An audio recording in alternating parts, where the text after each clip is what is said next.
Pas ditën vonë të ditës së martë, në njësinë administrative Novosel, ka rënë në flak një prej bizneseve, subjekteve private që operojnë në zonë. Në zjarfiksen e Vlorës, kam bëritur një telefonat që një biznes i llojit bar kafe në Novosel është përfshirë nga flakët. Paraprakisht, dyshohet se shkak për zjarin ka qenë një shkëndijë elektrike e ardhur nga brenda biznesit, e cila ka bërë që flakët të përapen me shpejtësi.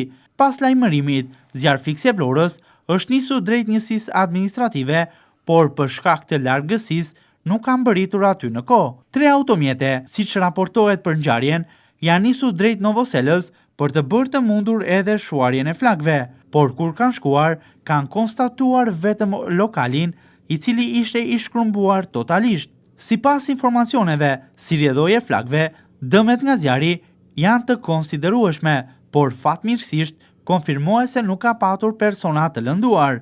Edhe vetë administratorët, por edhe banorët e Novoselës kanë dhënë edhe ata ndihmën e parë për shuarjen e flakëve, por duke patur të pamundur. Në momentin që ka shkuar aty zjarfiksja, ka fikur vetëm zjarrin nga ajo se çfarë ka mbetur nga lokali i shkrumbuar. Policia e Vlorës ndërkohë ka shkuar edhe ajo në vendngjarje për të marrë të gjitha provat përkatëse për ngjarjen në fjalë, pasi ka dyshime se mund të kemi të bëjmë edhe me një zjarrvënie të qëllimshme.